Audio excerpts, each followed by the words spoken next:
O diálogo Eutífron de Platão aborda um tema central, a natureza da piedade e do que é o justo ou o santo.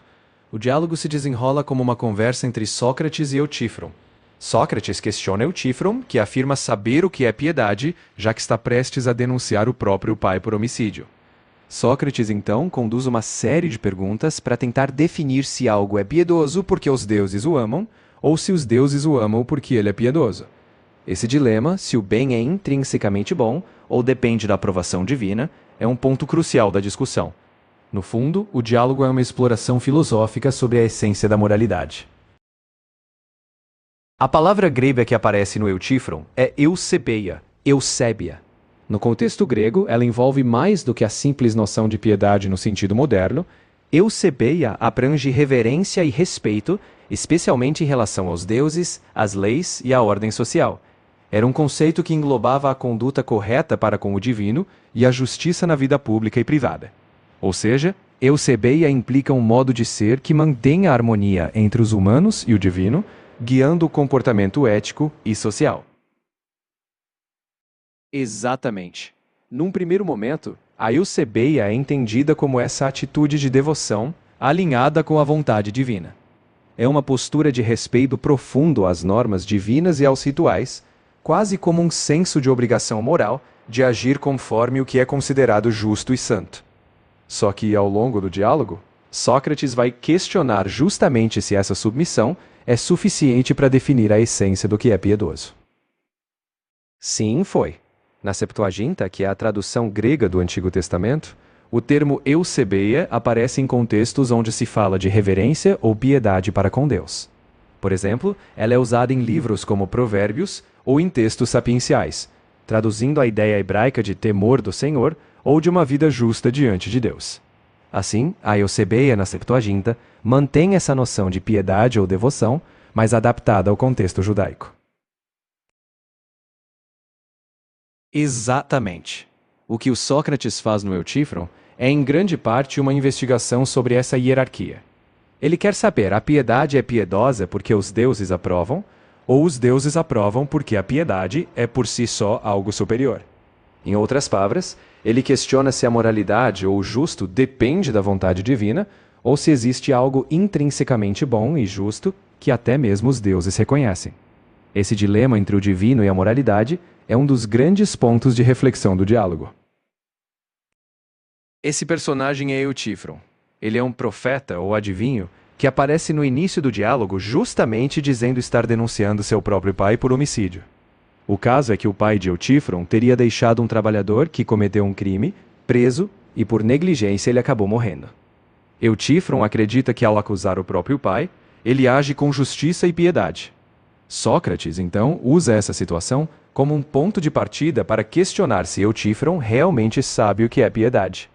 Ou seja, Eutífron se coloca como alguém que se julga conhecedor do que é justo, mas Sócrates, com suas perguntas, mostra que a definição não é tão simples. Sim, exatamente. O Sócrates conduz o diálogo com Eutífron usando a maêutica, que é aquela técnica de questionamento que busca fazer o interlocutor dar à luz ao conhecimento por si mesmo. Sócrates não impõe uma resposta, mas faz uma série de perguntas, cada vez mais profundas, para mostrar as contradições ou lacunas nas definições de Eutífron.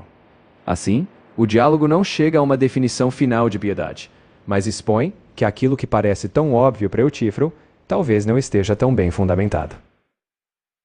Claro! Imagine Sócrates perguntando a Eutífron: então, Eutífron, algo é piedoso porque os deuses o amam? Ou os deuses o amam porque ele é piedoso? Essa pergunta obriga Eutífron a refletir sobre a origem do valor moral, se ele vem do divino ou se é intrínseco. É um exemplo clássico de maêutica. Não dá uma resposta, mas faz o interlocutor tentar explicar e muitas vezes se deparar com as dificuldades da própria definição. Sim, há uma diferença importante. No contexto hebraico, especialmente na tradição bíblica, a moralidade está intimamente ligada à vontade de Deus. O que é justo ou moral é o que Deus ordena ou deseja. Já no pensamento grego, especialmente em Sócrates, Platão e depois Aristóteles, há uma busca por um fundamento racional da moralidade. Eles questionam se há um bem ou justo universal, que existe por si mesmo, independentemente dos deuses. No Eutífron, a pergunta de Sócrates é justamente se o divino aprova algo porque é bom, ou se é bom porque o divino aprova. Essa distinção é crucial no pensamento grego. Eles buscam um princípio ético que possa ser racionalmente compreendido além da vontade divina. Platão, no Eutífron, não oferece uma resposta final. Ele deixa a questão em aberto, como é comum nos diálogos socráticos. O foco não é dar uma doutrina fechada, mas provocar reflexão. Sócrates conduz Eutífron a perceber que suas definições de piedade não se sustentam tão facilmente. Em outros diálogos, Platão explora mais a ideia de um bem supremo ou formas ideais, mas no Eutífron, ele mantém o espírito crítico.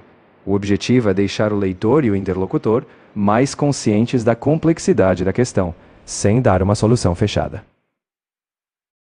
Certamente, o Eutífron é um dos chamados diálogos aporétipos de Platão, ou seja, aqueles que não chegam a uma conclusão fechada.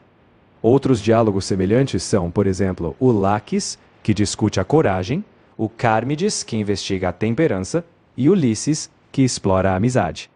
Assim como no Eutífron, Sócrates conduz um interlocutor por questionamentos que revelam a dificuldade de definir virtudes fundamentais.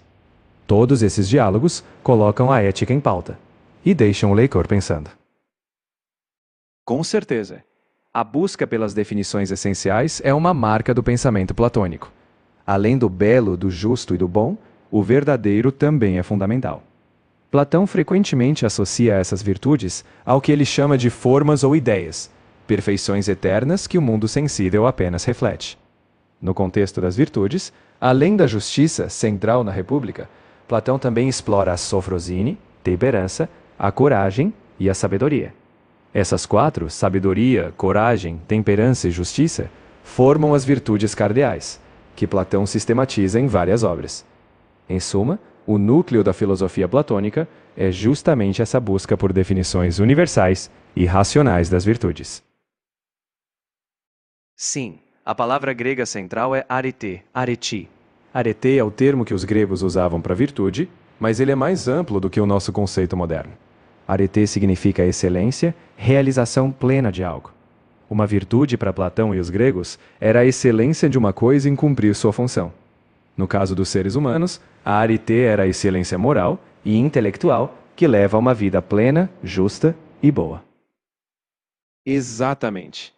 A arete é a excelência própria de cada ser ou coisa em cumprir a sua função. No caso de um cavalo, sua virtude é correr com força e agilidade. No caso de um peixe, nadar bem.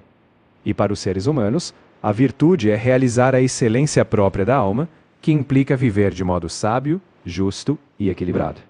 Para Platão, a arete humana é viver conforme a razão e cultivar as virtudes que levam à harmonia da alma. O termo grego para coragem é andreia, andreia. Literalmente, ele está ligado à ideia de hombridade ou virilidade, mas no sentido moral, trata-se da firmeza diante do medo, especialmente em situações adversas. Para Platão, a verdadeira andreia não é apenas impulsividade, mas a coragem guiada pela razão. Ela consiste em perseverar no bem, mesmo diante de perigo ou da dor. Assim, no contexto das virtudes cardeais, a coragem é a força de alma que sustenta a busca pelo justo e pelo bem, sem se deixar vencer pelo medo. O diálogo de Platão que se dedica a investigar a coragem é o Laques. Nele, Sócrates conversa com Laques e outros interlocutores sobre o que é, de fato, ser corajoso. Como é típico dos diálogos socráticos, eles exploram definições, questionam respostas prontas e buscam entender a natureza profunda da virtude. No fim, eles não chegam a uma definição definitiva, mas o processo em si é o que ilumina a complexidade da coragem. Claro, em um momento do Laques, Sócrates pergunta algo como: se a coragem é enfrentar o perigo, todos os que enfrentam qualquer perigo são corajosos? Ou há uma diferença entre coragem e mera imprudência? Esse tipo de pergunta obriga o interlocutor a distinguir entre simplesmente se expor ao perigo e uma coragem verdadeira que envolve sabedoria. É um exemplo típico da maiêutica, levando a pessoa a refletir sobre a qualidade por trás da ação. Exatamente. Para Platão, a coragem não é um impulso cego ou uma mera bravura imprudente. A verdadeira coragem é consciente e guiada pela razão. Ela envolve saber o que deve ser temido e o que deve ser enfrentado. Assim, a coragem se distingue da temeridade. É a disposição de enfrentar o perigo ou a dor por um motivo justo, mas sempre com sabedoria. É justamente essa harmonia entre firmeza e razão que torna a coragem uma virtude. Sim, no contexto do diálogo, Sócrates e seus interlocutores acabam apontando que o contrário da coragem não é só a covardia, mas também a temeridade ou a imprudência. Em outras palavras, a falta de coragem pode se manifestar tanto no medo excessivo, covardia, quanto no ímpeto sem discernimento, temeridade. A verdadeira coragem, então, é um equilíbrio entre esses extremos. Embora o diálogo não forneça uma definição fechada e final, ele deixa claro que a covardia e a imprudência seriam ambos desvios, enquanto a coragem é a justa medida. É exatamente isso. Platão nos convida a pensar além da dualidade simplista. Entre o medo paralisante e a imprudência impensada, a verdadeira coragem é a virtude equilibrada, guiada pela razão. Ele nos mostra que as virtudes são como pontos de harmonia entre extremos. No fundo, é um convite para refletir sobre o equilíbrio, em vez de cair em opostos rígidos. Esse é um... Sim, a palavra grega andreia, coragem, aparece no Novo Testamento, embora não com tanta frequência. Um exemplo está em Atos dos Apóstolos 4:13, onde se fala da ousadia ou coragem de Pedro e João. Nesse contexto, a coragem ou ousadia é uma disposição de falar e agir com firmeza diante das autoridades. Assim, embora a noção de coragem no Novo Testamento seja adaptada ao contexto de fé, o termo carrega a mesma raiz grega e ainda sugere firmeza diante de desafios. O termo grego mais comum para covardia é deilia. Ele está associado ao medo excessivo, à falta de firmeza diante do perigo ou da dificuldade. Enquanto a andreia é a coragem equilibrada, a deilia representa justamente a falha em agir por causa do medo. Os gregos tinham muito essa noção de que a virtude está no meio, entre o excesso e a falta. As virtudes cardeais na tradição platônica, que depois influenciaram também a filosofia posterior, são 4. Além da coragem, andreia, temos a sabedoria ou prudência, frônesis, a temperança, sofrosine, e a justiça, dikaiosine. A sabedoria é a virtude da razão, a temperança é o autocontrole dos desejos, e a justiça é a harmonia da alma e da sociedade, em que cada parte cumpre seu papel. Essas 4 formam o alicerce de uma vida virtuosa. Para Platão, a justiça, em grego dikaiosine, é no fundo a harmonia tanto dentro do indivíduo quanto na cidade. No âmbito individual, é quando cada parte da alma cumpre sua função. A razão governa, a coragem sustenta e os desejos obedecem. Já na cidade, a justiça surge quando cada classe cumpre seu papel. Os governantes governam com sabedoria, os guardiões protegem com coragem e os produtores trabalham com temperança. Em suma, justiça é ordem e equilíbrio, cada um em seu lugar. O tema da justiça é central na República de Platão. É lá que ele desenvolve a famosa analogia entre a alma e a cidade, mostrando como a justiça surge quando cada parte cumpre seu papel. Sócrates, no diálogo, busca definir o que é a justiça, tanto no indivíduo quanto na sociedade. É a obra onde Platão aprofunda essa virtude de modo mais completo. Embora a justiça apareça em outros diálogos, a República é a grande referência platônica sobre ela. Sim, o mito da caverna está na República e tem tudo a ver com a busca da justiça e do conhecimento. Platão usa a caverna para mostrar a jornada da alma. Saímos das sombras, ou seja, das ilusões, em direção à luz do sol, que simboliza a verdade e o bem. Só quem alcança essa visão do bem, a forma suprema, pode retornar e ajudar a organizar a cidade de maneira justa. Em outras palavras, a justiça depende de enxergarmos além das aparências, compreendendo a realidade com sabedoria. Exato. Os prisioneiros da caverna estão presos em uma visão distorcida da realidade, vendo apenas sombras. Sem conhecer a verdade, eles não têm como praticar a justiça, porque não entendem nem a si mesmos, nem o bem.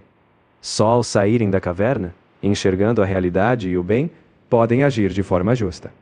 A justiça, portanto, exige libertar-se da ignorância e alcançar a sabedoria. A palavra grega para bem é agaton, agaton. Para Platão, o agaton é muito mais do que algo simplesmente bom no sentido moral comum. Ele é a suprema forma, a fonte de todas as outras formas e de toda a realidade. Assim como o sol torna possível enxergarmos as coisas, o bem torna possível conhecermos e existirmos. Na ética, agir conforme o bem significa buscar em mais alto grau de excelência e verdade. Para Platão, o bem é o ápice da realidade e o propósito da alma e da cidade justa. No conceito platônico, o bem não é simplesmente uma ação pontual ou algo que parece bom aos olhos imediatos. Para Platão, o bem é a causa última de toda a ordem, de toda a verdade e de toda a excelência. Ele é o padrão transcendente pelo qual o justo, o belo e o verdadeiro são medidos. Então, o bem não é circunstancial, nem relativo a desejos momentâneos. Ele é a excelência máxima, o norte que orienta as ações justas. Retribuir o mal, se não estiver alinhado com a sabedoria e a harmonia, não seria parte do bem. O bem, no sentido platônico, é o ideal que eleva a alma e a sociedade à sua plena realização. Sim, há uma forte relação, especialmente através de filósofos como os neoplatônicos e os primeiros teólogos cristãos, como Agostinho, que se inspiraram em Platão. No Evangelho de João, por exemplo, a luz que ilumina todo homem é um eco da luz da verdade platônica. Para Platão, o sol, símbolo do bem, ilumina a realidade. Para os cristãos, Cristo ou Deus é a luz que revela a verdade e o caminho. Houve sim uma apropriação filosófica. O bem platônico que ilumina a razão foi reinterpretado como a luz divina que guia a alma à salvação. Sim, Filo de Alexandria foi um elo crucial. Ele era judeu helenizado e interpretou as escrituras hebraicas sob forte influência filosófica grega, especialmente platônica. Ele via as virtudes, como a justiça e a coragem, como reflexos da sabedoria divina. Para ele, a lei mosaica era a expressão do Logos divino, a razão de Deus. Assim, ele reinterpretou as virtudes gregas em termos judaicos, vendo-as como parte da busca pela perfeição da alma em sintonia com a vontade divina. Exatamente. Filo provavelmente leria algo como Eutífron, entendendo que o divino e o moral são intrinsecamente ligados. Para ele, o que é moralmente bom decorre diretamente da natureza de Deus, que é o supremo bem. Assim, não haveria separação entre o bom porque os deuses aprovam, ou os deuses aprovam porque é bom. Para Filo, o próprio Deus é a fonte do bem, e a moralidade é a manifestação dessa realidade divina. Ele harmoniza a tradição bíblica com a filosofia grega, afirmando que seguir o bem é, na verdade, seguir a Deus. Sim, muitos dos primeiros filósofos cristãos, especialmente os influenciados por Filo e pela filosofia grega, interpretaram o encontro de Moisés com Deus sob essa ótica. Para eles, a lei revelada no Sinai era uma expressão da moralidade perfeita de Deus. A identificação entre Deus e o bem era natural. Se Deus é a fonte de tudo, ele também é a fonte do que é justo e moral. Assim, seguir a lei de Deus era, para esses pensadores, seguir a própria moralidade suprema, pois não havia separação entre Deus e a norma do bem. Exatamente. Para esses pensadores, o bem não era uma ideia abstrata separada. Deus era visto como a própria personificação do bem, da verdade e do justo. Assim, o que é moral não é arbitrário, mas flui da própria natureza divina. O bem platônico, que era a mais alta realidade, foi identificado com o Deus vivo. Em outras palavras, conhecer e seguir o bem é conhecer e seguir a vontade do próprio Deus. O termo grego para verdade é aletheia. Ele significa literalmente algo que não está oculto, aquilo que é revelado ou desvelado. No pensamento grego e também em Platão, a verdade é a conformidade com o ser real, com o que é.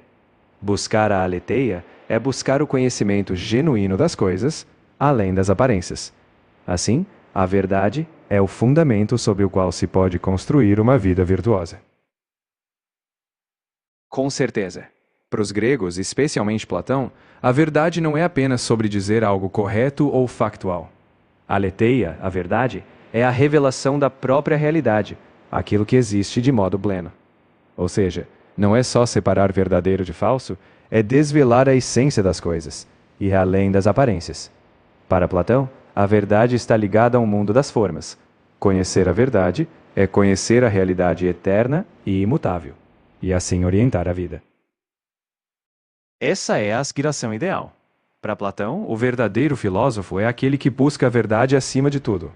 Ao atingir o conhecimento do que realmente é, ele não tem razão para mentir, porque o compromisso é com o desvelamento do ser. Na prática, claro, todos somos falíveis, mas no ideal platônico, conhecer a verdade é viver de acordo com ela, sem falsidade. Sim, o termo aletheia aparece tanto na Septuaginta quanto no Novo Testamento grego. No Novo Testamento, a aletheia é fundamental, referindo-se à verdade de Deus, à revelação de Cristo e à realidade espiritual. Assim, a noção grega de verdade como revelação do real foi incorporada, significando a plenitude da verdade divina que liberta e ilumina o ser humano. Diretamente, os termos como coragem ou justiça não são tão enfatizados como categorias filosóficas. No entanto, o Evangelho de João é profundamente marcado pelo conceito de verdade, a aletheia, e a luz do bem. Jesus é a verdade e a luz do mundo, ecoando o papel platônico do bem, que ilumina. O Logos, o verbo no início do Evangelho, também tem ressonâncias filosóficas, associando Deus à razão e ao sentido da realidade. Então, mesmo que as virtudes específicas não estejam sistematizadas, a verdade, o Logos e a luz do bem permeiam João, de forma fortemente inspirada pela filosofia. Sim, já passamos por todas. Só recapitulando, temos a sabedoria ou prudência, que guia nossas decisões, a coragem, que nos permite enfrentar o medo pelo que é certo, a temperança, que é o autocontrole dos desejos, e a justiça, que harmoniza o todo, dando a cada parte o que é devido. Juntas, elas formam o conjunto que, para Platão, faz da alma e da sociedade algo equilibrado e excelente. Claro, quando falamos da coragem, mencionamos o diálogo Laques, onde se discute o que é a verdadeira coragem. A temperança aparece no Cármides, onde Sócrates busca definir o autocontrole. A justiça é a virtude central da República, onde Platão explora a justiça na alma e na cidade. E a sabedoria ou prudência permeia todos, mas é especialmente importante no próprio governante filósofo da República.